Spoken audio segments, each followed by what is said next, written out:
ธรรมาตลาอันมีหัวข้อชื่อว่าทอมตองว่นก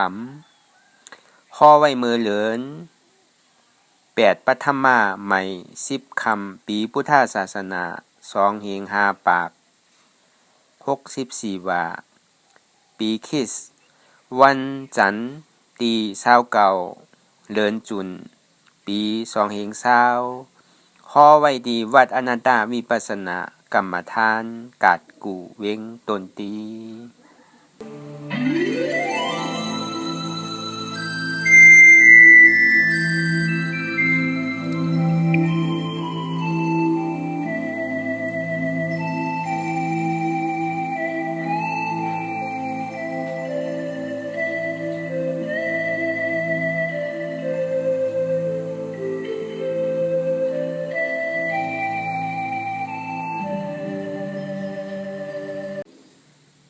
ก่อนที่นางปฏิวัติกูกำไหนขาวขอนกันไว้สาเยตนาสามเจ้าก่อน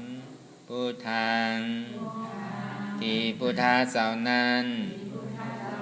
อุเจมีเข้าคาไว้คาออธรรมังตีธรรมนาตาเจ้านั้นอุเจมีเข้าคาไว้คาออสังฆังติอาริยาแปดเจ้านั้นกูเจมี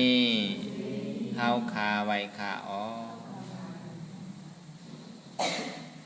ต่อสืบการในข้าวตีไรดูคันธาหาเบิงดีพระตราสังขาก่อนพุทธังกาตีคันธาหาเบิงปีแงมในดูตันเจ้าออกธรรมังกาตีคันธาหาเบิงปีแงมในดูตันเจ้าออกสังฆังกาตีคันธาหาเบิงปีแงมในดูตันเจ้าออกต่อสืบการในข้าวตีแรกกันตัวอาริยาเจ้าเขากูเจ้าก่อนในนบลงตีเปื้อนยาวว่าเจ้าอาริยาเจ้ากูเจ้าข้าในยามเมื่อไรก็ดีอันข้าว่าหูเสแดตั้งกามลงสามเปิงได้ว่นพิษไล่ดาดพิษไล่เฮ็ดพิษมาเจอนั้นแค้นต่อปลดปล่อยวางคว้างปันข้าวเขาอย่าให้เป็นอันตรายลงอันเฮตามากโพนิปานนั้นสกรรมติคานอสาธุสาธุสาธุ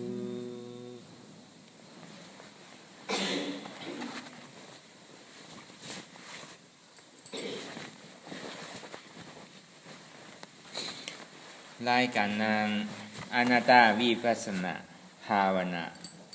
หานยอดธรรมอนัตตาในนี้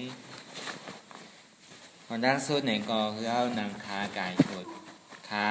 ขวาทับต่างขาซ้ายก็ไหลอำนั้นขาซ้ายทับต่างขาขวาก็ไหลมือสองคอนต่างตัก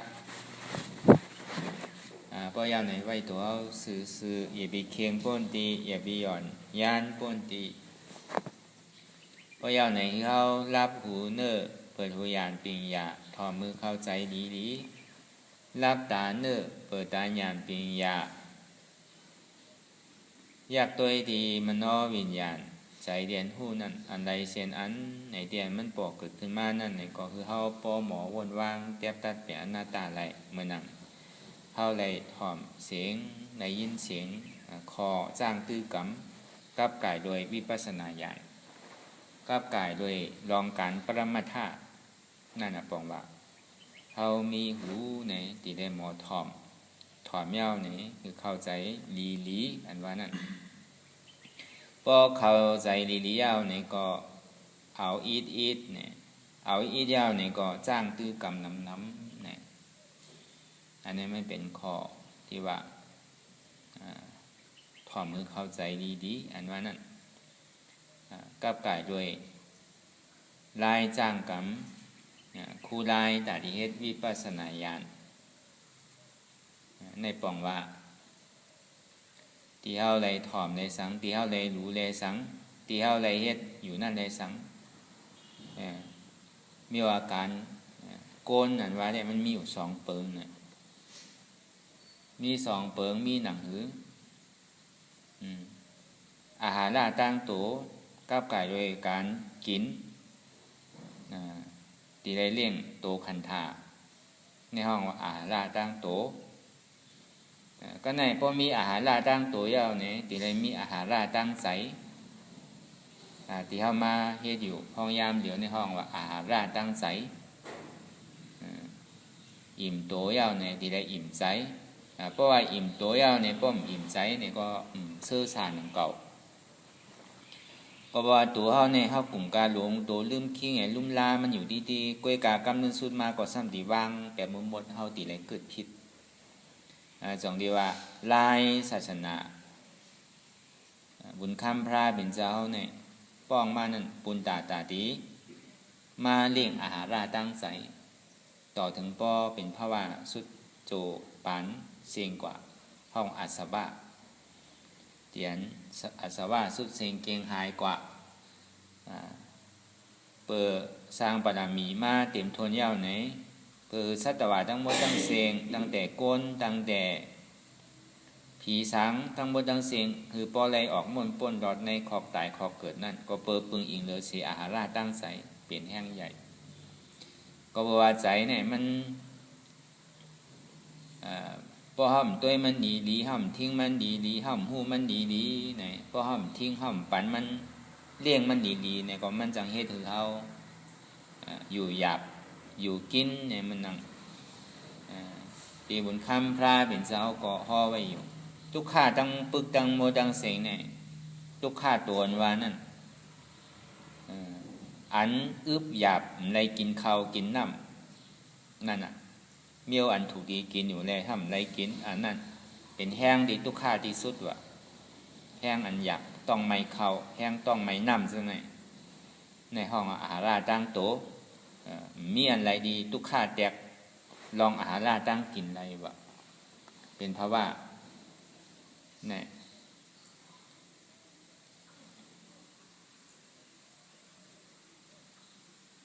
ก็ในอาหารราตั้งใสนั่นในก็หนังนั้นหนังเก่าว่าผีสางสัตวะทั้งหมดทั้งเสียงอันดีเป็นจันโอปปาติกานั่นตั้งแต่จันสูงเมืองผีหกโคงเมืองสางขึ้นกว่าดังเหนือมดเสียงนั่นก็ว่าสางในกินอาหารราตั้งกินปีตี้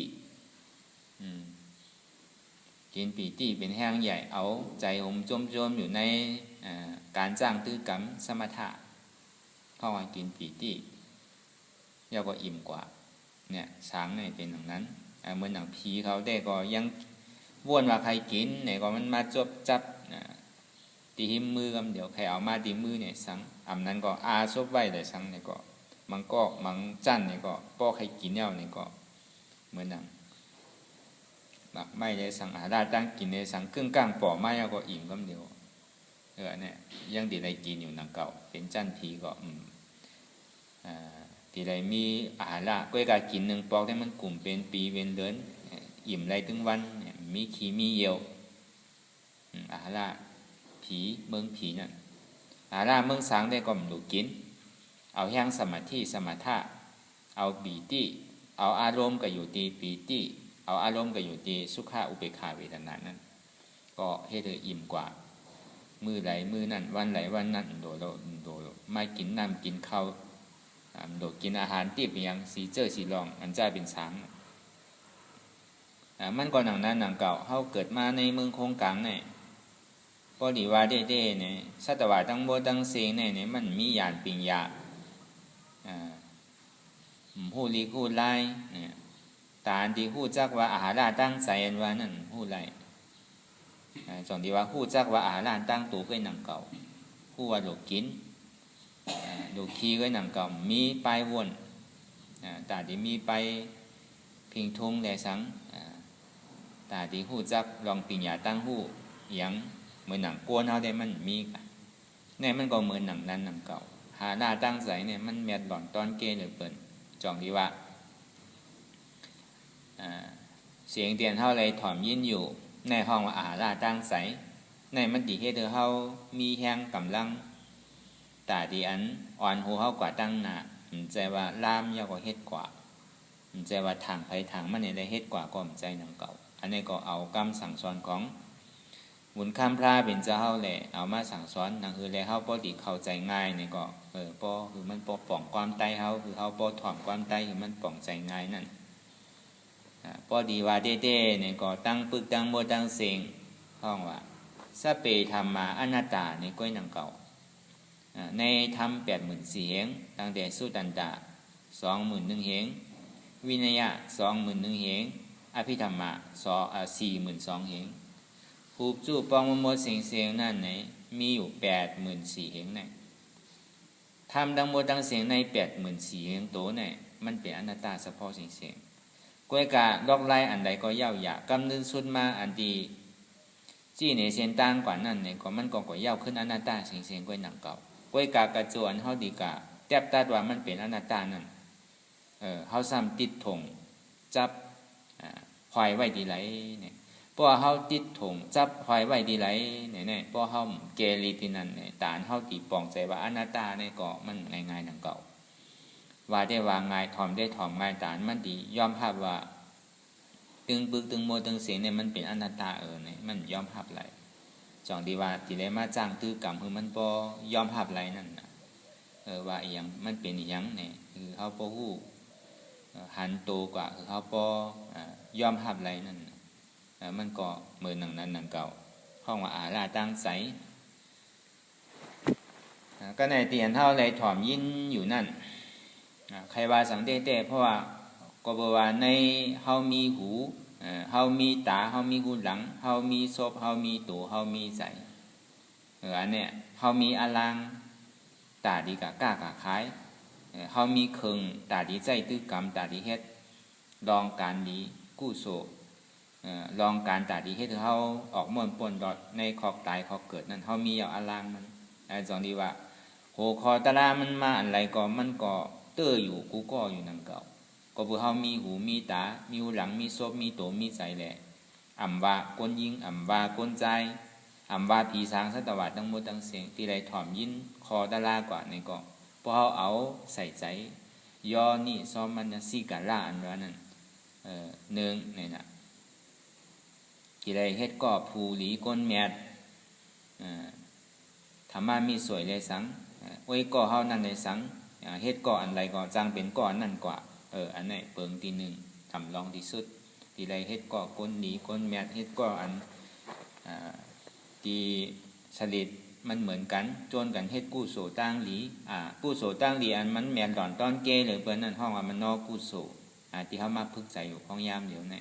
อันนี้ก็มันเป็นเปิงใหญ่ที่สุดหนังเก่าก็ในพอเฮามาเฮ็ดก่อคนตาจ้างตื้อกรรมเสียนตาสายตั้งที่มันเป็นตั้งยังอ่านเหมือนกันยาวเนี่ยก็ไปยาวเตือนหนังเก่าเฮามาทบมายาวเสียตาเนี่ยก็เฮาก็ซ้ำตีไรใกล้ใกล้ไรถอมใกล้ๆเลยเอาเข้าใจใกล้ๆเลยยินอยู่มันใจว่าอยู่หลอกอยู่ลายเลยเฮาซ้ำอยู่จอมกวยกาเฮาซ้ำเหมือนหนังหมักไหม้นั่นน่ะเฮาการลุมลาตนมันเนี่ยกวยกาหมักมันหมักมาเป็นซ้ำวิทย์กินเนี่ยในก่อมสร้างถูกหนังเก่าเป็นก่อนมีปิญญาซี่หนังเก่าเฮาซ้ำเป็นก่อลุมลาตนมันเป็นก่อปดโผลุมลาถึงที่มันสุกถึงที่มันถูกข้าวยามตาดีกินถูกดีจิ้มอายาสามันยาวในซ้ำเฮาซ้ำไรกินเหมือนเฮาเลี้ยงนมเฮาเลี้ยงโวอยู่เฮาซ้ำหู้จักกินนมซ้ำกับเอาที่เขามันอยู่ติ๊กๆเนี่ยก็มันก็ไรกินหนังเก่า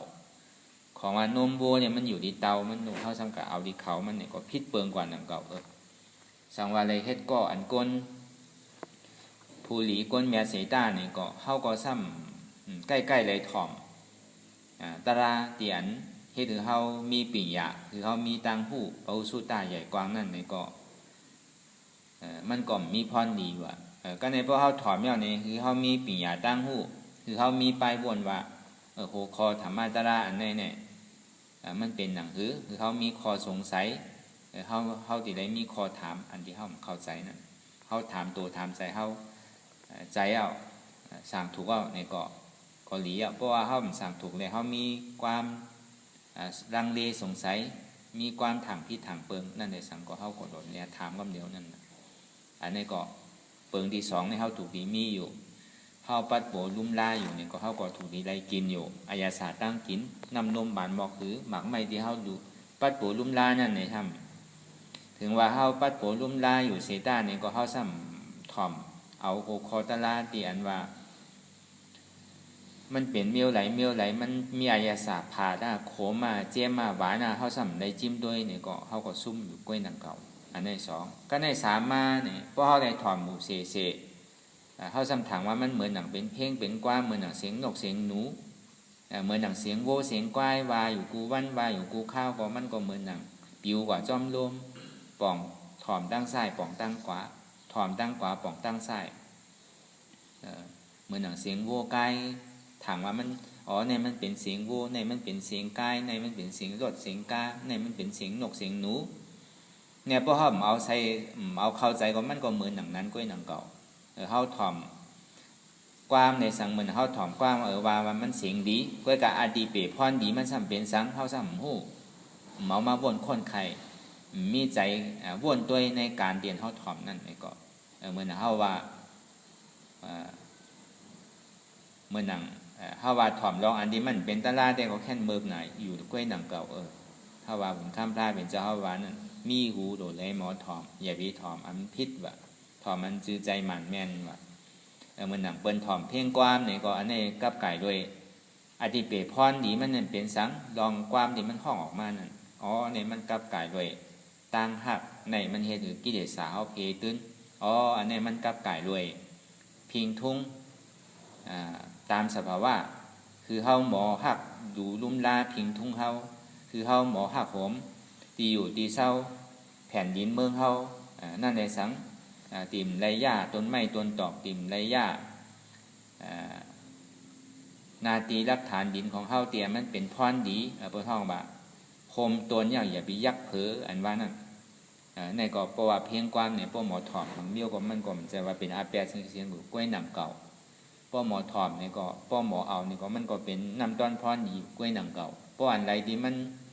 เป็นกรรมกุลอันไรที่ให้ถือกิเลสศาสตร์ตื้นน้ำนั่นมันเป็นเมือกมันถูกยาวมาใส่ใจพอมาใส่ใจกำไรก็ก้อยกำนั่นตานมันดีลดลงเนี่ยมีเลยเสกิเลสาเนี่ยมันดีเพขึ้นกว่าอันนี้เขาปองว่าลองความกันมันก็มีหลายหลายลองความเตียนห้องลองหักลองสังเนี่ยก็เฮ็ดกิเลสาเพตื้นเนี่ยก็เขาก็ติได้มีหูหยาดเป็นยาเขาทัดสางไรถอมยาวเนี่ยเฮ็ดเขาหักเหมือนหนังว่ามาเหมือนเจ้านั่นต้นไม้ต้นตอกอีหยังคือเขาหมอลุ่มลาดีอยู่ดีเศร้าน้ำหินผาเนี่ยก็มันใครบอกลองอันไหนเนี่ยก็เขาก็ฮู้ว่ามันบอกลองอันไหนบางเผ่าบางปอกสัมวาลองการวันการเมืองเนี่ยก็มีอยู่หนังเก่ามันคือเฮ็ดคือเขาหักเจอหักจัดโหลลุงอย่าไปลงดื่มเจอจัดของเขาเนี่ยมันก็บอกว่าหนังนั้นหนังเก่าเพ่งความได้ก็มันก็ไม่ใช่ว่าเป็นตั้งหักเสียงมันก็ไม่ใช่ว่าเป็นการเมืองเสียงมันก็ไม่ใช่ว่าเป็นสภาวะพิงทุ่งเสียงเนี่ยเขาว่าหูก็เนี่ยพอเอาหัวคอตะลาวาอันว่านั่นเตียนเฮาถ่อมตะลากว่านั่นใครว่าลองสังใครว่าลองตานหน้าเนี่ยใครมีเปิ้นมีใจศรัทธาหยุ่มยำเนี่ยใครหลู่ใครต้านเนี่ยเฮาทัดสางอะไรกำเดียวพอเอาอุ่นข้ามพระเป็นเจ้าวาได้ลองหลู่ลองต้านส่วนเฮอเปิ้นหลู่เปิ้นต้านในสังนั้นส่วนเฮอเปิ้นกรรมศีลแลสังส่วนเฮอเปิ้นเฮ็ดสมถะภาวนานั่นได้สัง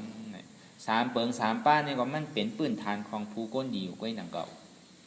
กล้วยกับปกติเอาในรอพุทธลาในพระวาจาดปานในเป็นกำเนิดสุดตาดีซิมพระวาจาดปานกำเนิดสุดไหนถ้าเป็นเจ้ายังตึกว่าเมิกอยู่ย่ำไปว่าเฮ็ดถือออกมนป่นดอดในคอกตายคอกเกิดเด้อว่าก็เบอว่าลองตาหน้าศีลาเลสมถะภาวนานั่นแก่นเจ้าสร้างบารมีมาในข้าวตั้งสีอสังไขไปแสนกำพะเฮ็ดมาอย่างมุนๆเอาว่ามันก็เป็นพื้นฐานอยู่กล้วยกามันให้ถือออกม่วนป่นดอดในคอกตายคอกเกิดเพราะว่า เฮาถอนไม่เอาคือเฮามีหยานปิงยาเวอร์จานไหนในขันธาห้าเปิงเนี่ยมันมันกึมมันเป็นทุกข์มันเป็นอนัตตาเนี่ยอันเนี้ยบุญข้ามพระเป็นเจ้าจึงมีว่าเป็นหูเลี้ยวอ่ะเพราะว่ายังตึกสอส่วนคือเปิ้นมีตาหน้าได้สังคือมีตาหน้าขึ้นนำนั่นได้สังในเกาะอันนี้เพราะมีหูหมอถ่อมใจว่าถ่อมที่เสียงมันดีอันเดียวใจว่าถ่อมที่เสียงมันดีเขาอย่าไปเอาเสียงเป็นรองใหญ่อ๋อเนี่ยมันเสียงดีป้นน่ะใครถ่อมเสียงมันนั่นได้สังในเสียงมันจ้าเสียงมันให้เสียงมันป้อเหมือนหนังผ้าผ่าอันนี้เพราะเขาที่เอาลองเสียงว่าดีดีเนี่ยได้ก็ห้อมหู้พรดีว่าตีมันว่าออกมานั่นเนี่ยมันเป็นรองสังเสียงอันว่านั่นเนี่ยก็มันกับกายเลยตีอยู่ตีเศร้าอยู่จ้อมันอะไรก็มันเป็นอันนั้นนั่นน่ะพออยู่จ้อมันก็ลองจ้อมันพออยู่จ้อมไทยก็ลองจ้อมไทยนั่นน่ะพออยู่จ้อมันอะไรก็ลองจ้อมันนั่นน่ะความใต้อยู่เสตาเนี่ยก็มันเป็นความใต้ดีอันเต้มันก็เย่าแต่ว่ามันจับมาเหมือนชื่อลูกคอมันเป็นหือเสียงก้นเท่าใดมันก็เหมือนกันหนังเก่าก้นเสียงปดออกมันเป็นเมียวหนึ่งเสียงเดียนปดตกซ้ำเป็นเมียวหนึ่งเสียงปดของปดจานเนี่ยมันเป็นเมียวหนึ่งหนังเก่าแต่อันมันดีเหมือนกันถึงว่ามันเป็นความใต้ดวงเสตาเนี่ยก็เสียงมันนึงเปิงกันนะมันเหมือนกันหนังเก่ามันก็เหมือนหนังนั้นหนังเก่าเพราะที่เอาเสียงเป็นรองใหญ่เนี่ยก็เพื่อเข้ากับติดเสียงอดีเปรพรดีมันเป็นสังปานพรจ้าพรดีมอกระหือเขาซ้ำหูในก็บอกว่าซุ่มอยู่หนังเก่า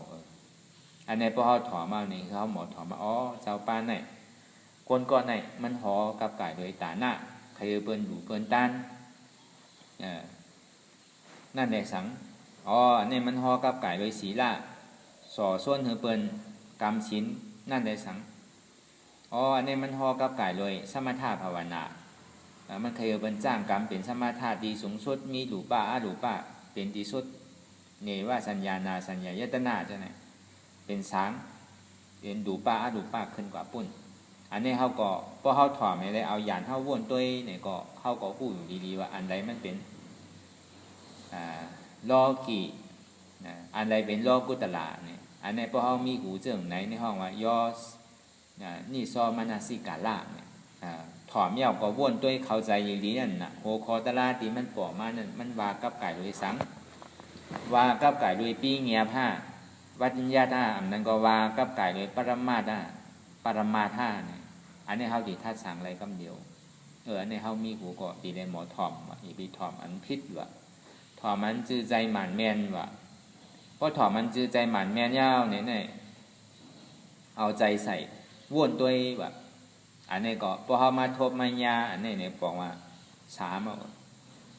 ก็ในเขาถ่อมเข้าใจอยู่เสตาอ่านเข้าใจอยู่เสตาถ่อมเข้าใจอยู่เสตาเข้าใจลีลึกลำอยู่เสตาเนี่ยก็พอเขาย่ำไปสร้างตื้อกรรมเดอเนี่ยก็ไปใจเดอว่ะมันย่ำใจว่าเฮ็ดเขาป่วนเดอวันนั้นเขาถ่อมอยู่เพื่อกับเขาสัมเฮ็ดด้วยมันเพดมันเจียมมันโขมมันลึกหมอกก็คือเขาสัมไรจ้างตัวเขาก็ไรเฮ็ดไรอ่านมาดอกมาลายใจสังไล่ถอมอยู่หลายนั่นในสังในก็มีอดีตเปรพรดีอย่างหนังเก่าเนี่ยเมื่อกาปานผ้าเป็นเจ้าเขาก็มีตั้งน้ำเมื่อกาปยาหันตะตึกมีหนังก็มีตั้งน้ำหมดหนังเก่าก้นเมียวในก็เหมือนหนังเขาว่ามาตั้งแต่เงาอยู่จอมหมู่เสปัดโปลุ่มล่าเฮวิยาเวเจ้าเสก้อยกาซ้ำใกล้ๆเลยถอมตั้งไส้ออกตั้งขวาอันนั้นก็ถอมอยู่ถอมมากกว่าเหมือนหนังถอมเสียงเนบเสียงนกเสียงหนูถอมเอาเสียงดีถอมดีฟังมันไกลพอเจ้าป้านในใจสังก็ในใจสังพอฮอตาราในเสียงมันดีหน่อยใครถอมหนาในก้อยหนังเก่าถอมตั้งไส้ออกตั้งขวามันถอมเสียงดีมันถอมลองอันที่มันพอมาเป็นสังในก็สามถูกหนังเก่าก็ในพอถอมไม่เอาเนี่ยซ้ำเอาใจใส่เอาใจป้าว่าอ๋อกับไก่ด้วยคอกว้ามอันไหนกับไก่ด้วยโอ้คอตาราอันไหนเนี่ยอ๋อมันว่ากับไก่ด้วยอันไหนว่ากับไก่ด้วยขันธาห้าเปิงว่ากับไก่ด้วยอายตนะว่ากับกายด้วยรูปนามว่ากับกายด้วยรูปวิญญาณเวทนายังก็เย่าหยาบในการจ้างตื้อกรรมห้องวัสติประธานสีนั่นในสังมันเป็นเคืองตาดีใจตื้อกรรมที่ถือเขาออกมุ่นป่นดอดในขอบตายขอบเกิดเพราะว่าเป็นวิปัสสนาเชียงนั่นถึงว่ามันเข้าใจหมอวนอยู่เสตาเนี่ยก็เพราะว่ามันได้จ้างตื้อกรรมเหมือนหนังที่ห้าในมาจ้างอยู่ท้องย่ำอยู่ในกล่องไปว่ากึ่งอัพไปว่าแมตเตอร์ยังตึกซุ่มอยู่ ยังตึกใจว่าเป็นภูมิปัญญาเตอว่าอันไหนก็ในสีอันสีเปิงในก็ตีได้ว่าพอเอาตาเนื้อตัวในแต่ก็เฮาก็ตีได้ว่าเฮากูก้นตีไรมาจ้างคือกำกูขิงกูข้าวกูย่ามเนี่ยก็ได้ว่าสีเปิงสีอันเนี่ยก็ได้ว่าเตรียมทนอยู่ทางเก่าเตรียมทนอยู่ก้วยกะเฮาเอาตาเนื้อด้วยกันพอตาในด้วยแต่ก็หู้ไผหู้มันก้วยหนังเก่ามันดิเป็นอยู่ก้นเส้นตั้งสีเส้นคอสีอันไหนอันดีผู้ดีก้นแม่ตีบุญคำท่าเป็นจะเฮายองย่ออยู่เสๆนั่นเขาซ้ำกับพึดกับข้างไว้ดีไรอำนั้นก็เฮาเฮ็ดไรสีอันหน้าเนี่ยก็แค่นดีหาดีว่ามันมีอันนั้นน่ะมันก็เหมือนหนังนั้นหนังเก่าอ่ะเพราะมือไรเฮาไปจ้างตื้อกรรมอยู่ก็ย่ำไปเย่าเตอว่ะถอมอยู่ก็เฮาจ้างตื้อกรรมก็มันฮู้เพชรโคมซื่อก็เฮาไปฮู้นั่นน่ะเนี่ยสองนี้ว่าถอมือเข้าใจลีเอาอิดจ้างตื้อกรรมน้ำเนี่ยว่าให้อย่างเรียกว่าเอาอิดโหขอตะลาป้อน้ำป้นเนี่ยก็ผู้ว่าเฮาดีวักอันใดเอาอันใดนำเก่าอันนี้ก็ดีว่นอันนาก็ดีว่น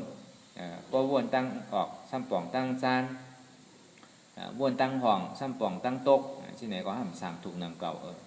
เพราะเฮาเอานำน่ะก็อันนี้ก็ดีเอามาเฮ็ดการตะลาอันนี้ก็ดีเอามาว่นมันก็สุกยุงมัวเดาจังดีว่าเอาอิดจ้างตื้อกรรมน้ำอันใดที่มันเฮาเข้าใจป่องใจเตียนมันถูกสลิดของเฮานั่นเฮาก็เอาอันหูคอตะลาโดนนั่นเลยจ้างติ๊กเฮ็ดติ๊กจ้างตื้อกรรมติ๊กตามเส้นทางสายตั้งอันที่เฮามักกะ8ป้านว่านั่นเส้นตาสายตั้งแต่ริรับทุกข้านั่นอันที่ได้ตามเส้นตั้งอันในหนังเก่าปิญญาศีลสมาธิในหนังเก่าเนี่ยสอนว่ามีหูคือหมอทอมพอยาวรับตาเน้อเปิดตาญาณอันว่านั่นรับตาเน้อมันน่ะเฮาอย่าไปใกล้มึนตานั่นน่ะเพราะเฮาก็ใกล้มึนตาก็มองขิงมองข้าวมองยามตัวหันก็ในตัวหันก็หน้าหันซ้ายหันขวาเปิ้นหนึ่งเปิ้นต้งเปิ้นเงารับเปิ้นที่ไหนนั่นน่ะหาตั้งผิดเปิ้นนั่นน่ะหาตั้งผิดว่ามันเป็นทางอันไหนมันเป็นเสียงอันไหนที่มันยามันเก่าๆนั่นน่ะมันเหมือนหนังนั้นหนังเก่ารับตาเน้อเปิดตาญาณทำดูกับตัวดีไรนั่นน่ะตัวขึ้นในตัวใจเจ้าเก่านั่นน่ะยากตัวดีตัวใจเจ้าเก่านั่นน่ะเงาอาจองมันลูกที่ไหนมันอยู่ที่ปุ่นมันอยู่ที่ไหนสอนที่ว่ารับตาเน้อเปิดตาญาณยากตัวในตัวขันธาที่โกต่อไปกินตัวเจ้าเก่าเนี่ยอันที่มันที่ทางสร้างปองอยู่มันเป็นที่ในคำเดียวมันใจเปิดมันเป็นเท้าเนี่ยเท้าซ้ำขึ้นที่ไหนยากตัวห้องว่ารับตาเน้อเปิดตาญาณอันว่านั่นอันใดเสียนอันที่มันปอกเกิดขึ้นมานั่นเนี่ยคือเฮาหมอวนว่างที่ใจนั่นน่ะคือเฮาหมอวนว่างที่ใจหู้อันว่านั่นก็บ่ว่าเมื่อมันปอกเกิดขึ้นมามังปอกมังเผานี่ก็เสียงมันแห้งนี่ก็เสียงเปิ้นอุบกันได้สังเสียงนกเสียงกาได้สังพอมันมาแห้งขึ้นในอารมณ์น่ะอารมณ์ตัวนั้นธรรมตัวนั้นมันเกิดขึ้นที่เสียงก็ได้พอมันเกิดขึ้นที่เสียงเฮาสิได้ตัดเสียงนั่นน่ะอันว่า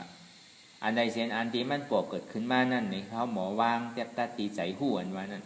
เพราะว่าเสียงมันปอกเกิดขึ้นดีนั่นยาวในตัวหู้เนี่ยมันดีลันกว่าที่นั้นก็มีอยู่มันดีลันกว่าที่เสียงนั่นน่ะเพราะมันดันกว่าที่เสียงนั่นเนี่ยก็มันมีเสียงยิงเสียงใจมันมีก้นก้อในก้อนามันมีเสียงนกเสียงหนูมีเสียงหมาเสียงแมวมีเสียงรถเสียงก้านมีเสียงอย่างอีเมลเสียงนั่นก็เป็นเสียงก้อยหนังเก่ามันกึมเนี่ยเสียงนั่นก็มันเป็นไรมันตีโมเมตีห้องสั่นให้เสียงนกเสียงกาที่ห้องตั้งแต่เจ้าถึงคำเนี่ยก็เป็นไรหนังเก่าพอมันเป็นไรก็มันก็ใจเป็นก้นดีมันเป็นก้นหย่องนั่นนะก้นหย่องก็ทำให้ไรหนังเก่าห้องสั่นเนี่ยถึงเจ้ามันก็คือหนังเก่าเฮาว่ากันอันนี้พอหมอแทบตัดลองเสียงนี่ก็เพราะว่ามันจุงจันเท่ากว่าดีเสียงเพราะว่ามันจุงจันเท่ากว่าดีเสียงเอาเนี่ยก็อารมณ์น่ะอารมณ์ตัวไหนอารมณ์บอกว่าอารมณ์น่ะใจหู้เนี่ยมันกว่าโหมจู้ตีทำตัวนั้นทำตัวนั้นนั่นบอกว่าสังเข้าต้องปองใจว่าทำนั่นอันใดที่มันแห้งเนี่ยมันดีจันกว่าอันใดที่มันนิจาเข้านั้นนั่นน่ะมันเป็นธรรมอันใดที่อันเข้ากูเข้าใครทบใครย่าเข้าใครปลายมันตึ้งใครยินลานั่นน่ะมันเป็นธรรมเข้าอันนั้นพอมันปอกมาในห้องว่าอันใดที่มันปอกเกิดขึ้นมานั่นเขาวางดีใจอันว่านั่นน่ะธรรมมันเกิดแล้วก็ในพอธรรมมันเกิดมันปอกเกิดขึ้นมาดีเสียงเนี่ยก็เข้าเกาะที่ได้วนหนังว่ามามือเจ้านั่นน่ะเสียงนั่นก็มันมีเสียงก้นยิงก้นใจมีเสียงในเสียงนาพอมีเนี่ยมันจะมีว่าดีทอมพอมีมันจะว่าดีทอม นั่นก็ว่างเป็นอุเบกขาเพราะมันไปใจเดินหนังเก่าตีได้ว่างเหมือนพวกขาดนั่นน่ะเพราะว่างเป็นอุเบกขามันว่างอุเบกขาได้เป็นปอกสองปอกก้อยหนังเก่าก้อยกาเพราะมันมาแทงในซ้ำเป็นไรหนังเก่าซ้ำลายอยู่หนังเก่าอุเบกขานั่นก็ซ้ำจังเป็นทุกข้าขึ้นเป็นสุขข้าขึ้นก้อยหนังเก่าจองดีว่าเสียงดีนั่นก็มันกึมเสียงดีนั่นในก็มันกึมเสียงที่ว่าดีก็ว่าดีก็ว่านั่นก็มันกึมนั่นนะเสียงนั่นก็มันเป็นเสียงก้อยหนังเก่าเสียงนั่นก็มันอุปเปิงพ้องมันไหลเป็นอนัตตาอันนี้มันตัดกว่าคำเดียวตัดที่เสียงนั่นคำเดียวพอตัดจึงนั้นซึ่งเนี่ยมันติ่มนิจจาเขาก็เนี่ยติ่มมายามาเกาห้องไขมาตัดหรือเขาเอาผ้าใครผ่าเขาเอาผ้าใครผ่ามาในกลางนาเขาเนี่ยก็มันตึงหนึ่งต้มสั้นสั่นค้อนอ่ะแผ่นดินใครสั่นตันคือก็มันตึงตุ้มเตอร์ในหมากหุ่นใส่จองดีวันดีได้พึกไว้กูเจอกูลองป้อเมื่อมันเปลี่ยนป่อมาเต้ๆเนี่ยแผ่นดินสั่นเลยสังผ้าหลังมาเลยสังแผ่นดินงาดเลยสังลมทงอย่างมานั่นเลยสังมือเขายังตึกเปลี่ยนอยู่นั่นอยู่กึ่งกลางอะไรเอาสายใจเขาขาดกว่าพอตกใจเขาจ้าใจเขาดีนั่นอ่ะดีอยู่เขาดีกว่าขึ้นอาเปสีภูมิเมื่อมันปอกเกิดขึ้นมานั่นพอพึกไว้เนี่ยพอมันปอกเกิดขึ้นมาเสียงไข่ผ้าแห้งผ้าหลังต่างคือก็เย้าเสียงเสือเสียงสามสี่ห้องสั่นต่างคือก็เย้าเสียงเนี่ยก็มันเป็นเสียงก้อยหนังเก่ามันมีเสียงก้นยิงก้นใจเสียงนั้นมันเป็นอนัตตาเนี่ยพอเขาหมอวนว่าซึ่งเนี่ยก็มันก็เป็นเสียงดีเขาหนังเก่าแค่แล้วว่านั้นเนี่ยเมื่อปันถ้าเป็นเจ้าเขาเป็นวิทุราบัณฑิตนั่นเหมือนหนังนั้นหนังเก่าเหมือนหนังขุนยักษ์ที่เอาเมื่อนั่นมันก็วนว่ามันใจเป็นยักษ์นั่นมันก็วนว่าเป็นใจอ่อนแกเนี่ยมันวนว่าเป็นยักษ์เป็นผีพายผีสังใครเฮ็ดซื่อก็เย้าหยาเอาบุดกว่าซื่อเอาทุบซื่อก็ตายได้มันเป็นไรเอากว่าพัดทองโดมที่อันโดมผีหุงหลงนั่นกาดีพอพัดเพิ่นปิวหายหลายหมดพัดเมืองพอหายหลายหมดนั่นตอนนั้นยังเงื่องแวเมื่อจัดพระเป็นเจ้าเขาเป็นวิทุราแต่นั่นก็เบอยังก็เบอแก่นเจ้ามากมันมันเป็นผีรู้มันเป็นผีพายมันเป็นผีอยากผีสังก็เบอว่ามันเป็นใจพอดีว่าพอดีเอาป้องก้อนใต้ฮาวาเนี่ยเป็นใจก่อใจลีในวันนั้นก็เป็นใจลีนั่นใจก่อใจลีเพราะว่าเรื่องนั้นใครเฮ็ดสื่อก็เย้าอยากใครทุบก็ใครวุดขึ้นกว่าเนื้อกลางหาวอากาศต่างคือก็ตกลงมาเหนือลินต่างคือก็เอาทึบใส่พาหินห้วยน้ำนองกูเจอกูลองเฮ็ดอยู่กูเจอกูลองก็ตอนนั้นโอมไม่แต่ที่คบกินเซต้าเนี่ยก็แก่นเจ้าก็ย่ำตุ้มเตอขนเนื้อเซียนก็ย่ำดุกไหลนั่นก็เบอร์หางก็เบอร์วนว่ามันเป็นก้นดีอยู่มันก็เหมือนหนังนั้นหนังเก่าเตียนเข้ามาจ้างตื้อกรรมเนี่ยก็กูเจอกูลองเสียงนั่นก็เป็นเสียงก้อยหนังเก่าเสียงนั่นก็มันจะว่าเป็นเสียงในเสียงน่ะเพราะว่าเขาว่าเป็นเสียงดีเสียงยักษ์สีจังเนี่ยเขาติกลัวน่ะก็ไหนเสียงดีน่ะซ้ำใครถอมตีดาวน่ะก็ไหนเพราะอุเบกขาซ้ำอุเบกขาเต้เนี่ยก็ห้ามไรหนังเก่านั่นน่ะ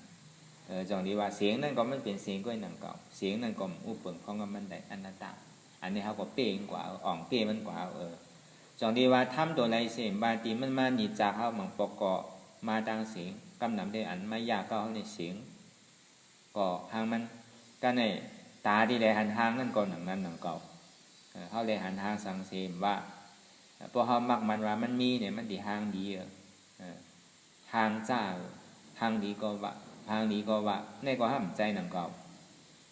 ก็ในพอมันจุงจันเท่ากับตั้งห่างเขาวนดองอย่างก็เย้าเขามันดังตะล่าเสียตาเขากับวนดองไตดองเหนือดองเฮ็ดดองสังดองวัดดองว่าดองหอดองเฮิรนดองอันใดอันในดองก้นก็ในก้นนาในป่องว่าทำเนี่ยมันจันเท่ากับที่หางมันจันเท่ากับที่ผู้เบิกคนไหนจันเท่ากับที่อันเท่าก่อเกิดมันขึ้นมาอันเท่ากับวนลองมันเนี่ยมันปอกเกิดขึ้นมามันเฮ็ดเฮิรนมันขึ้นมาอันนั้นที่มันเฮ็ดเฮิรนสร้างมันขึ้นมานั่นพอเอาตะลาวาเนี่ยได้ก็เป็นธรรมว่ะอันเนี้ยมันมานิจจาเฮาก็ในพอเฮากลุ่มวนอันนึงยาวจับอันนึงยาวจับอันนึงต่อถึงพอสร้างวานสร้างเมืองต่อถึงพอเฮ็ดวานเฮ็ดเวียงต่อถึงพอ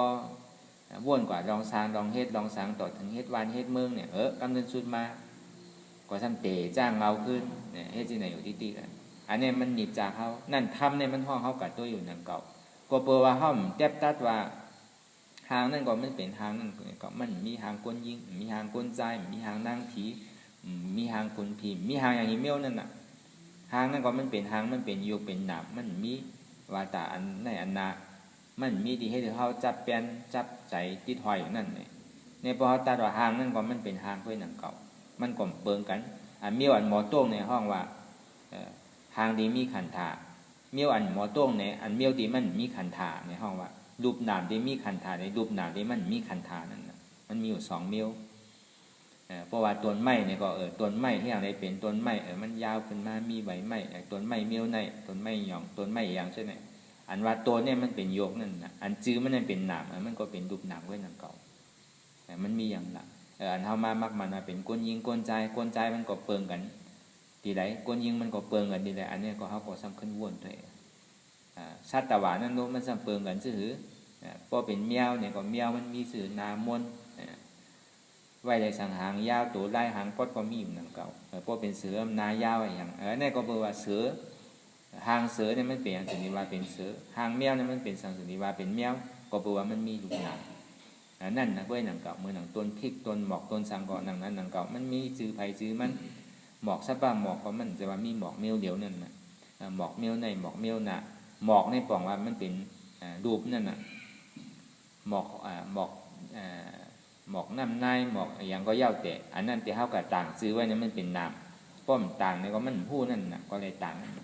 ดีได้แต่มันก็มันมีการมีขันอย่างหนึ่งเก่าในโลกโลกาทั้งหมดทั้งเสียงเนี่ยมันก็เป็นรูปเป็นน้ำเสียงมันมีอะไรที่ว่ามันดีดูดีตัวดีล้อมเพราะยาก็อิ่มเบื่อซานายอยู่มันดีด่านคือมันทางดีด่านคือก็มันขึ้นได้เสียงอันนี้พอหวานแทบตาตีอันหางตัวนั้นเนี่ยก็หางนั่นก็มันเป็นหางเพื่อนหนังเก่าตอนหนังเปิ้นตั้งแต่เฮาก็เปิ้นเป็นตัวปีเงียบเฮาว่าได้เฮาว่าเป็นสือเฮาว่าเป็นหมวดเฮาว่าเป็นลิงเป็นวัวเป็นก้ายที่ไหนก็เฮาว่าอันจ้าเขาเป็นวัวเป็นก้ายเป็นลิงเขาซ้ำดีว่าเฮาเป็นคือเฮาก็พูดในหนังเก่านั่นเขาดีว่าเฮาเป็นก้นอย่างเป็นเพดเป็นผีเฮาก็เขาดีว่าชื่อเฮาก็มุกเขาก็ดีว่าเฮาเป็นยักษ์เดียวให้อย่างในวันนั้นตัวเฮาใหญ่กว่าเขาน่ะอันจ้าเป็นแมวอันจ้าเป็นมดปกมงแมงใช่ไหมเขาดีว่าเขาเป็นยักษ์นั่นเขาก็เพราะเขาใหญ่กว่าเขาเพราะเขากะเอาตีนเหยียบใส่เขาตายแล้วเพราะเขากึ่งกลางตัวนี่ก็เขาก็ดีว่าเขาเป็นยักษ์กล้วยกะเขาซ้ำว่าเขาเป็นก้นนั่นเขาซ้ำว่าเขาเป็นมดนั่นนะตีเต้ก็เขาก็ต่างเสือเอากล้วยนั่นเก่าเขาก็ว่าเขาเป็นก้นนั่นเก่าใช่เขาก็ดีว่าเขาเป็นยักษ์เป็นสังเขาก็หู้นั่นเก่านั่นแต่ก็สัตว์ว่าเขาก็ดีมักมันเขาเป็นอย่างนั้นนั่นเก่าเขาก็อยู่สภาพพระว่านอะไรก็เขาก็ตีต้องพระว่านนั่นก็อย่างเก่าอย่างนั้นเนี่ยพอหมอวนว่างรอในเนี่ยก็มันติ่มมันนิจาเข้าเยาว่ะเข้าติ่มใจติดใจจับใจเปลี่ยนมันเนี่ยก็เขาหมอว่างเปลี่ยนหน้าตาอะไรเนี่ยก็เขาอ่องเป้มันเอามันตีตาที่มันนิจาเข้าตีตาที่ไม่ยาเขาแต่มีอ่ะเอาไหนเนี่ยก็รีอยู่ตั้งแต่เสียงเลยตั้งแต่อายเลยสั่งหนังนั้นหนังเก่าตั้งแต่อายาสาตั้งกินอยู่นั่นเนี่ยหนังนั้นก็เก่ามันหนังอายาสาตั้งกินพอเขาเจอเมียวในเมียวหนาเจออันหอมมันเมียวในเมียวหนาพอเจออันหอมเมียวในเมียวหนาเนี่ยก็ป้อหอมเนี่ยก็ไข่ไรป้อเมียเนี่ยก็ห้ำไข่ไรนั่นป้อหอมเนี่ยก็เป็นล่อผ้าป้อมหอมเนี่ยก็เป็นต้อซ่าจุดที่ว่าอยู่เมียวไรก็ที่ใดอยู่ฐานเมียวนั่นนะคงใจโคสวยเมียวอันใดหลดใจเนี่ยก็มันหลดในใจเมียวคุณก็ที่ใดตาเมียวอันไรเมียวสะเทติได้ตาเมียวอันไหนเมียวอันก้นอยู่ตั้งนอกติได้ใจเมียวไหลก้นอยู่ตั้งในเนี่ยซ้ำติได้ใจเมียวไหลเนี่ยก็เขาก็ติได้อยู่ตามสภาวะเตียนเขาเป็นอยู่ตามเตียนเขาอยู่เป็นสภาวะอันไหลเนี่ยก็เขาก็ติได้อยู่ตามสภาวะที่เขาเป็นอยู่ตามเตียนเป็นเฮ็ดไว้อยู่นั่นเนี่ยพอเขาหมออยู่หมอเศร้าเนี่ยเขาก็ติ่มติดก้อยกากำนำเสียงเนี่ยมันอายเนี่ยมันพอยามันยาที่เต้เนี่ยเสียงในหางเนี่ยมันแห้งนะตาได้หันหางหูได้ยินเสียงอันนี้แห้งที่สุดก็ในเพราะอายาศาสตร์ตั้งกินนั่นก่อนหนังเก่าหนังเก่ามันก็ไม่ใช่ว่าเป็นก้นดีเดกินอยู่กูวันกินอยู่ตึงวันได้เป็นหนังเก่ามันก็ต่อเต้มือมันอยากด้วยหนังเก่ามันใครกินเหมือนมันอยากก็มันก็อิ่มหมูมันก็เป็นไรมันดีกินอยู่ตั้งแต่เจ้าถึงคำได้ก็กินอยู่เฉยๆไปก็เป็นไรหนังเก่าเนี่ยก็มันโปแห้งเหมือนหนังเสียงในห้างกล้วยการโปแห้งเสียตาเนี่ยก็เขาก็ถูกดีคู่ไว้อยู่หนังเก่าหาลาตั้งกินเตียนเท่าเลยกินเขากว่านั่นกินเบอร์หรือคือคันทาอยู่ใจอยู่ว่าที่ไรกินอยู่ตึงวันได้หอมเป็นหนังเก่า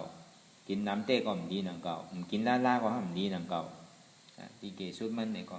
วันไหนหนึ่งปอก ก็อย่างนี้มันรอดมันเก่ามันเป็นตาดีเลี้ยงขันธาเพราะเขาว่าอาหารตัวนั่นน่ะก็กับอาหารใจได้ก็ที่ได้เฮ็ดอยู่เสียอาหารตัวก็ที่ได้ปัดโปลุ่มล่ามันอยู่เสียป้อมมีมันก็ซ้ำจังเฮ็ดอย่างหนังเก่าตะล่าอันว่านี่ก็เฮ็ดไรหนังเก่าก็ที่ได้ลุ่มล่ามันก็กับกินเบอร์หรือคือขันธาอยู่ตาดีเฮ็ดการดีกู้โสนั่นกะ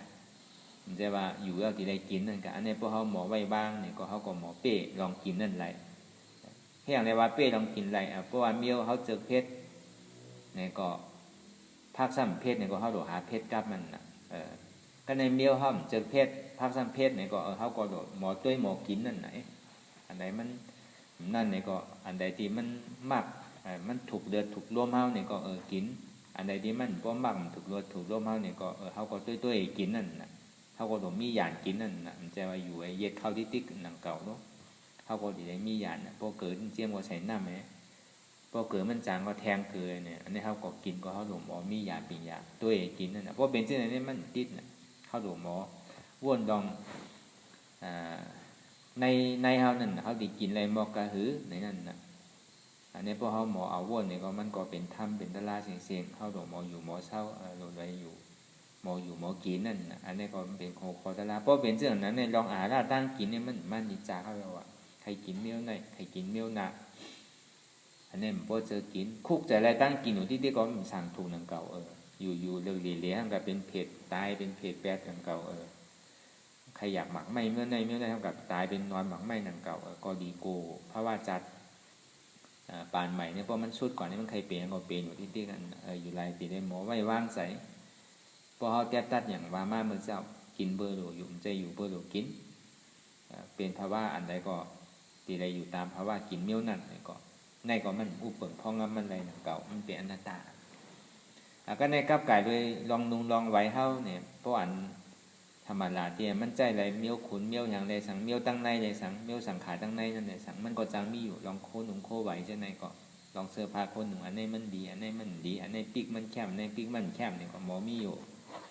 ก็กะบ่กะติดจับว่าปีกอันนี้แคบมาป้อมใจปีกเมียวแน่ใจพาเมียวในห้องใครนุ่งป้อมใจพาเมียวในห้องใครใส่ใครนุ่งก็ดีว่ามันก็ในมันซ้ำมีกำเนิดสุดมาเพราะเขาก็ยึดติดว่าสีในเมียวในเนี่ยพอมันมีมาเนี่ยครับมันก็ดีเป็นทุกข้านั่นนะเป็นทุกข้าคานใจนั่นเพราะยาวสั่งก็ในกำเพราะยาวสั่งก็นะเพราะสั่งมันเหมือนใจมากซ้ำดีได้หาซื้อนั่นนะเนี่ยมันก็เฮ็ดให้เขาเป็นทุกข้าวจริงๆนั่นนะคุยการมีอันใดก็นุ่งอันนั่นกว่าใส่อันนั่นกว่าเนี่ยก็เฮ็ดให้เขามีภาระเฮ็ดให้เขาทุกข้านั่นนะให้อย่างไรว่าเสื้อผ้าโคนนุ่งโคไว้เตียนเท่าไรนุ่งหนูนั่นเนี่ยก็นุ่งบุญตาตีโหมภาพตาอันจ้าอันบวยก็หนังเก่ามันจะว่าหนุ่งที่ได้เข้เขียงว่ามันจ้าดีมันออกเมืองในเมืองนาเนี่ยมันโดเข้เขียงนั่นนะแล้วพอหมอไว้ว่างเนี่ยก็มันก็เป็นโหคอตะลาเสียงเนี่ยก็เอาก็ว่างแบบหน้าตาได้กวยการลึกเหลือนั่นทางนั้นเข้ามาใจนั่นอารมณ์ทำดังมวลดังเสียงมันดีปอมาดีใจมือมดอันหูจักดีได้ให้เจอเลยเจอในมันมีดีใจในคำเดียวใจในก่อนนั้นนังเก่าอันที่มันได้ภาพอารมณ์มันอารมณ์อันใดที่มันไม่ยากมานิจักในเมื่อหนังว่ามาเมื่อเจ้ามันไม่ยากตั้งอาหาราเนี่ยก็คือเขาพอเอาหัวคอตะลาดีมันเป็นถ้ำกับไก่โดยอาหารานั่นตัดแปดพอมันไม่ยากตั้งลองนุงลองไว้เนี่ยก็ซ้ำขึ้นเอาลองนุงลองไว้นั่นมาเป็นถ้ำอย่างก็เอาลงนุงลองไว้เป็นถ้ำมาวนเป็นอนัตตาเลยเอาตัวนั้นเป็นถ้ำอะไรวางอะไรเขาว่าพอลองเสื้อผ้าโคนุ่งโคไว้พอลองอาการตุ้มเตอว่ามันโน้นน่ะมันดียุบดีกรรมน่ะอันนี้เขาว่าลองตั้งนอกาเขาว่าสังขารได้ก็มีนั่นก็มันดียุบดีกรรมดีโน้นดีอยู่ดีเศร้าจังไหนมันก็เปลี่ยนลองอันในกรรมกุงเสียงนั่นมันโน้นน่ะมันดีนุ่งดีอยู่ดีเศร้าน่ะนั่นในสังเป็นดวงดีอยู่ดีเศร้านั่นในสามนั้นเพราะว่าเป็นตัวมีขันธาก็แค่ท่ายเนี่ยเพราะอันตุ้มเตอปุนตาดีมันก็บางปอก็แข็งบางปอก็อ่อนมันก็เหมือนหนังตุ้มไม่เหมือนหนังแผ่นดินมันก็เหมือนหนังอันนั้นนะมันแตกอะไรเสียงนั่นนะแต่พอไว้กาขันพ่นเนี่ยก็มันดีแต่ว่าเป็นทุกข์เขาว่าพ่อตัวมีใส่แต่พ่อตัวมีใส่ก็เหมือนหนังว่ามาเหมือนเจ้าเหมือนหนังเสื้อผ้าโคนนุ่งโคไว้ผ้าอย่างเขาเจ้าไหนก็เขาก็สร้างขึ้นเอาในว่างก็ในพอมันมาตุ้มเตอดีหมาโหใจติ๊กมันโหมจู่ปองบนในหมาโหใจติ๊กโหใจเจ็บโหใจแก่นอย่างก็มันเปาะเสียงก็เปาะห้างก็เปาะหนังเก่าทำในมันกว่าตั้งเสียง มันกว่าตั้งหางมันกว่าตั้งอายมันแต่กว่าตั้งอายาสามันกว่าตั้งตัวกล้วยกามันมาตั้งใสมันก็จังหมอมีอยู่กล้วยกามันนานมีน่ะตาดีปอมาดีใจนั่นมันกึ่งกลางมีตาดีปอดีใจนั่นกล้วยกามันปอดีใจนั่นมันเป็นที่อันโตลึกลำคำพีมันดึกเต้ๆนั่นก็เพราะเฮาหมอไว้หมอว่างนี่ก็มันดีจอมกว่าดีๆก็เพราะว่ามันนำป่นใจอยู่ในปอมาหูจู่ปองปนหมดเสียงมันจังยาจังเก้าจังหยอกจังแหลนเฮาที่เขาว่าตีว่าให้เฮาตีหยอกให้เฮาตีตายเฮาตีพูดให้เฮาตีขาดให้เฮาอันนี้มันสิมาสอส่วนเฮาที่เฮ็ดให้เฮาโหใจงากแปดเฮ็ดให้เฮาโหใจกีแปดนี่ก็จังบ่หยองเก่าป้อมหมอไว้ว่างกล้วยกามันมาดีใจก็เย้าอย่าอันนั้นน่ะป้องว่าป้อมันไม่ยากก็เปว่ามันปึงอิงเดอเสียอย่างนี้มันสมาดีใจมันก็ซ้ำปึงอิงเดอเสียงห่างอายสาการตุ้มเตื้อนั่นก็กล้วยกามันจู้นำเป็นน้ำมาย่อมหัวมันสิเอาอันไหนนั่นน่ะกำไหนเพราะว่ามันหัวมันสิเอาตั้งแล้วมันสิส่งมาดีใจกำเดียวกำไหนมากุฏิกูตั้งออกก็มาตั้งโต๊ะก็มาตั้งห้องก็มาตั้งจานก็มากุฏิกูตั้งก็เนี่ยมันตั้งตัวมันตั้งเอาน่ะก็เนี่ยส่งมาดีใจเอาลูกก็เนี่ยพอมันมาดีใจเนี่ยก็ใจที่ได้ห้าบุญนั่นได้สังใจที่ว่นอยู่ตั้งหลังอยู่นั่นได้สังใจที่ว่นอยู่ตั้งนานนั่นได้สังเนี่ยเขาเดี๋ยวได้มีสติตื่นหู้โตเสคือว่างตีใจอันหู้อันว่าเนี่ยมันไม่เย้าที่ไหนตื่นหู้โตอยู่เสเตียนเฮาว่นอยู่มือพองยามเดี๋ยวเนี่ยจ่องมันเป็นตะละห้ามเป็นตะละมันกับว่นดองตั้งหลังมันปึงอิงเดือสังอะไรว่นกว่าปึงอีเดืองเสียงเนี่ยว่นห้าสังปึงอิงเดือเสทางแล้วว่นสังปึงอิงเดือเสอายแล้วว่นสังปึงอิงเดือเสอายาสาแล้วว่นห้าอันนั้นปึงอิงเดือเสโคนนุ่งโคไว้แล้วว่นห้าอันนั้นก็ปึงอิงเดือเสตัวใจเจ้าเก่าในว่นห้าอันนี้ก็เข้าก่อนติได้หาตั้งทัดสางเอาทำในหานั่นนะจึงที่ว่าติได้มีก็หันในก็หู้นั่นนะสมาธิที่สมาสังกัปปะอันว่านั่นสมาธิที่หันจือใจสมาสังกัปปะว่นจือใจนั่นหันอยากตัวในใจตัวเจ้าเก่ามียังอยู่กว่ายังอยู่เฮ็ดสั่งอยู่ก็หู้หันตั้นจอมอยู่เสว่นลองตั้งหลังก็มั่นใจมีอธิเปรพรดีสังว่นลองตั้งนาก็เหมือนหนังก้นนอนรับตรงนี้คือหู้ตื่นหู้โตเสอย่าไปจอมใจนั่นอย่าไปเอาใจว่านั่นนะเพราะมันปวดมันใจลองมันเป็นลองอย่างก็เย้าหยาดที่มันนิจาเขานั่นก็ตัดที่เพราะมันปวดมาดีมาหัวใจนำขึ้นก็อ๋อใจที่มันปวดอยู่พ้องย่ามเดี๋ยวนี่ก็มันใจเก่าใครปุดใครขัดใจนี่ก็ของว่ามันใจเก่ารู้มันเป็นอนัตตาน่ะอันนี้คือเขาฮัดอะไรวางอะไรดีใจพูดตรงนี้พอดีทราบเรื่องอันดีว่ามามือเจ้านั่นถอดมือเข้าใจดีเอาอีดเฮ็ดน้ำในลองเสียงที่เขาเลยถอมอยู่ก็ทราบเรื่องก็ยาวรับตาเนื้อเปิดตาหยาดรับตาเนื้อเขาตัวอย่างมันปกขึ้นในคันธาที่โกต่อไปตีนั่นซอกหาตัวดีในอีกก็หาตั้งนอกหาตั้งในตีมันปกแน่อันใดเช่นนั้นที่มันปกเกิดขึ้นมานั่นเนี่ยคือว่างตีใจอันหู้อันว่านั่นก็เพราะว่ากูเจอกูร้องเนี่ยกำนึงสุดเนี่ยมันไม่ยาวดีใจอยู่ในจริงๆตั้งแต่คันธาหาเปิดนั่นก่อนหนังนั้นหนังเก่าอายตนะก็หนังนั้นหนังเก่าอย่างเสียอันทำทั้งหมดทั้งเสียเนี่ยมันไม่ยาวดีใจจริงๆใจเป็นเงาใจเป็นหัวหน้ามันอยู่ดีใจในจริงๆเพราะเขาแจ๊บตัดใจอะไรห้องว่ามโนกุโสในห้องว่าอาหาราตั้งใสเตียนเท่าไรกินได้ลืมในปึงอิงอยู่เสียเลี้ยงมันอยู่เสียเพราะว่าเลี้ยงมันอยู่เสียอาหาราตั้งใสเนี่ยมันดีเหิดแพงมันดีทุกข้ามันก็เฮ็ดให้เฮาใจซื่อสัตย์เฮ็ดให้เฮาเป้ใจไหลเฮ็ดให้เฮาผิดชอบผิดโตก็บ่ว่าเฮาทิ้งใจไหลเอานี่ก็มันก็ชอบเฮาก็ทิ้งในตัวเฮาก็ทิ้งในก็บ่ว่าคนตั้งหนำนั่นมันทิ้งใจไหลนั่นน่ะมันจึงได้ทิ้งชอบก่อมไหลทิ้งตัวก่อมไหลปุ่มกาตั้งผิดตัวตั้งผิดชอบอยู่เนี่ยก็ในเพราะว่ามันทิ้งใจไหลเอานี่ก็มันหาจังมีว่าอาหารใจในลำรองนี่เพิ่นพอดีปึงอิงเลยเสียอาหารใจมันบ่ก็ห้ามไรหนังเก่าเดี๋ยวเขาเป็นก้นได้ก็ที่ได้กินอยู่อาหารโตเนี่ยก็ที่ได้ปึงอิงอยู่อาหารใจเนี่ยมันลำรองหรือเบิ่นกันเตียนเขาเลยมาจ้างตื้อกรรมอยู่กูกินกูข้าวกูย่ามเนี่ยก็มันเป็นอาหารใจคุณตาโตไผโตมันอาหารสมองอาหารใจอันนี้มันลำรองหรือเป็นเต้ๆอยู่หนังเก่าจงดีว่าที่เขามาจ้างตื้อกรรมอยู่ของย่ามอยู่เนี่ยตามันที่ผู้หันอันสั่งถูกเปลี่ยนเข้ามาในตัวปรมัตถ์เนี่ยห้องว่าตัวปรมัตถานว่านั่น เตียนเฮานั่งรับตาอยู่พองยามเหลียวในนั่งรับตาหาเย้าเนี่ยนั่งรับตาเพราะห่มหาก็หันนั่งก็นั่งรับตาก็เหมือนนอนนั่งก็เพราะห่มหาแต่เพราะนั่งรับตาเย้าก็คือหาเพราะคือหาเย้าเนี่ยก็คือหันสังเนี่ยคือหันเจ็บเจ็บเนี่ยเป็นสังเจ็บเนี่ยเป็นทุกขาเสียจาเจ็บอันที่มันเป็นทุกขาเสียจานั่นมันเป็นการมันห่มอุปเปิงไรมังปอกอเจ็บมังปอกอเสียบมังปอกอไม่มังปอกอกัดมันอุปเปิงไรอันนั่นน่ะเจ็บนั่นอันหันเจ็บในห้องว่าในป่าที่ห้องว่ายกขันธาห้องว่าดูนั่นเป็นยังธาตุหินนำลมไพ่มหาพุทธารูปมหาพุทธารูปอันว่าธาตุหลงใหญ่แห้งสีเปิงนั่นเนี่ยมันมีเฉพาะธาตุหินนำลมไพ่ก็นำเก่าอันเจ็บแก้นต้องตอดเนชานสั่นไว้ไม้กัดอ่อนแข็งสู้ตุ่มจับยายจึงหยอดเป็นดูในห้องว่าโยกธาตุอันหูจักอันเจ็บแก้นต้องตอดเนชานสั่นไว้คมไต่ไม้กัดในห้องว่านามธาตุหูอันมันเจ็บอันมันเสียบอันมันไม้อันมันกัดจะนั่นห้องว่าเป็นนามธาตุอันถ้าบอกอันเจ็บแก้นต้องตอดเนชานสั่นไว้คมไต่ไม้กัดในห้องว่าเวทนาธาตุอันว่างเลยที่มันปกเกิดขึ้นมาที่อันเจ็บแก้นต้องตอดเนชานปกเกิดขึ้นมาที่ตัวในสังใจที่อันกับผู้จักอันมันเจ็บแก้นต้องตอดเนชานอยู่นั่นในสังใจเดียนกับห้าบวันเจ็บแก้นต้องตรวจในซานนั่นในสังในมันเป็นธรรมสามตัววางหรือมันเป็นอนัตตาอะไร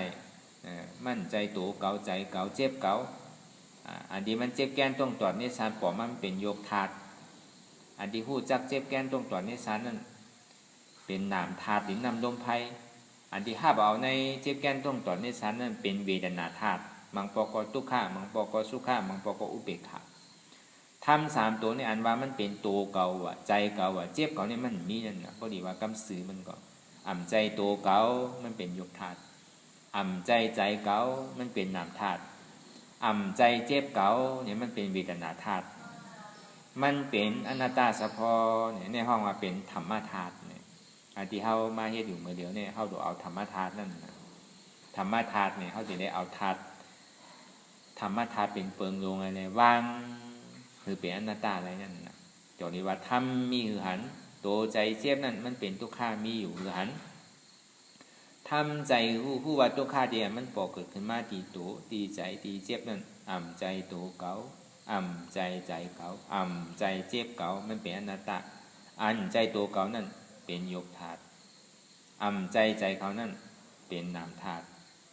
อ่ำใจเจ็บเก่านั่นเป็นเวทนาธาตุมันเป็นอนัตตาเป็นธรรมธาตุ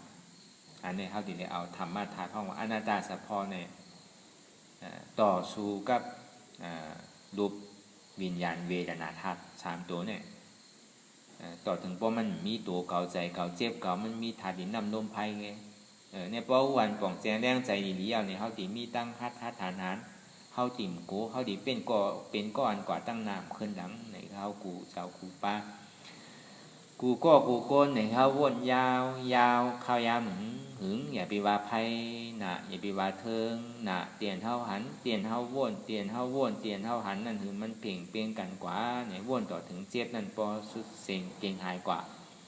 วนต่อถึงทุกข้านั่นปอสุดเสียงเก่งหายกว่าตัดต่อถึงอัตตานั่นปอตกพุทธขาดกว่าเนี่ยก็อ่ำลงอ่ำดึงทำมาถาดอนัตตา